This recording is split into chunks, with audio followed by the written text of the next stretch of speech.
السلام عليكم، ان شاء الله تكونوا غايه لاباس مهنيين وانتم تشوفوا لا فيديو تاع اليوم. جبت لكم حاجه حلوه ان شاء الله دائما ايامكم حلوين. المهم صحباتي راح نديروا طاجين الحلو ولا البرقوق اللي ما نستغناوش عليه في صيامنا وفي رمضان وفي كاع المناسبات.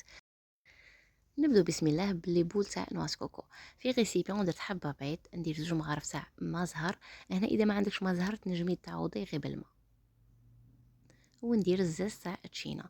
هنا تنجمي ديري الزاز تاع الليم ولا عندك اغون تاع البنان تاني بزاف بزاف يجي شباب، الكوت تاعه بزاف يجي شباب. هنا كل وحده واش تبغي الكوت تاعها غير باش تلقى عليه هذيك الريحه تاع البيض. وندير نص مغرف تاع خميره كيميائيه. هنا الدور تاع الخميره الكيميائيه باش النواسكوسكو تاعي من بعد كي نقليه تتنفخ لي الحبه. ونخلط كاع المكونات. شوفوا لي شيرات، انا كنت نهضر في الدار وبغيت ندير غير نص غرفيه تاع النواسكوكو، لقيت روحي فرغت كاع الغرفيه. صاي تما ما راحش تكفيني حبه بيض، راح ندير 2 حبات بيض دوك نزيد حبه. من بعد راح نلم العجينه تاعي، نلمها في اللحظه هي اللي راح تلم لي نواة كوكو تاعي. شوفوا انا كنت حاسبه راح راني نصور بصح الغرفيه الاولى ما بانتش، تما درت غرفيه تاع لحظه وزدت معاها شويه قد 2 مغارف. تما غرفيه و2 مغارف على حسب ما تلم لي العجين. انا درت كميه كبيره، واللي تبغي تخدم كميه صغيره تخدمي غير بكاس تاع ليموناد ولا شوب تاع حليب. لي بونواس كوكو على بالي بلي راح يديروها كيما انايا.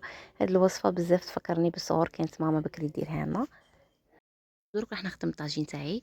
هنا حطيت لي بول بجهه وعندي عبار تاع زبيب وزوج عبار تاع تاع برقوق. تنجمي تزيدي اي فواكه مجففه تنجمي تزيديها في الحلو تاعك، ونشمخهم بالما يكون حامي بزاف. تنجمي فوريهم انا دي فوا نفور دي فوا ندير الماء حامي، كل خطره على حسب المورال. والمهم تعطيني نفس النتيجه. دوك تشوفوا. ونجيب الطاجين اللي راح ندير فيه. درت 2 عيدان تاع قرفه ومغرف كبيره ونص تاع دهان. هنا اذا عندك نجمه تاع الارض ديري نجمه الارض، حنا في الغرب نقولوا نجمه الارض وكل واحد كيفاش يسميها. هذا مكان. هذا هو الطاجين تاعنا وهذا هما المكونات. وراح نزيد السكر. هنا السكر كما قلت لكم عندي غرفيه تاع زبيب وزوج غرافه تاع برقوق.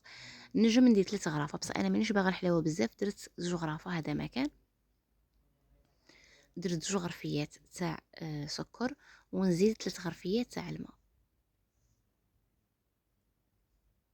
هنا كيما راكم تشوفوا انا درت عبر شويه كبير، اللي عندها العبر صغير تنجمي تعبري غير بالكاس ولا غرفيه صغيره.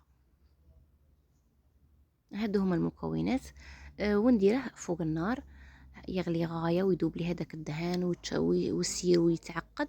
من بعد نزيد الزبيب ونزيد فيه البرقوق يطيبوا.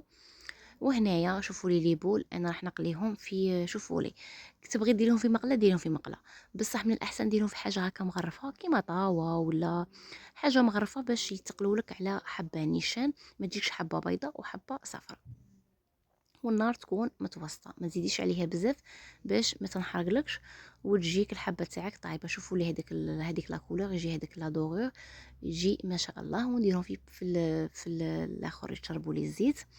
ونكمل كاع الحبات تاوعي كما راكم تشوفوا. شوفوا لي هذيك لا كولور يجوا ما شاء الله. من بعد نجيب كيادون ونثقبهم باش من بعد كي نحطهم في السيرو يتشربوا لي غايه. ولي تبغي تخدمهم وتدسهم رمضان تاني سهل على روحها الخدمه، تجيبي هاد لي بواط تخدمهم وتدسهم.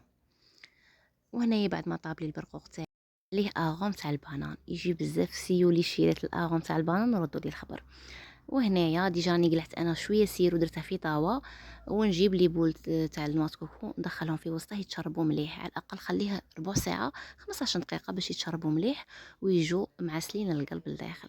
لو كان غير داخليهم تخرجيهم ما راحش يتشربوا لك مليح، خليهم على الاقل يتشربوا لك غايه. من بعد تقدميهم. شوفوا لي ما شاء الله ما شاء الله ما شاء الله. نزيد ولا نحبس؟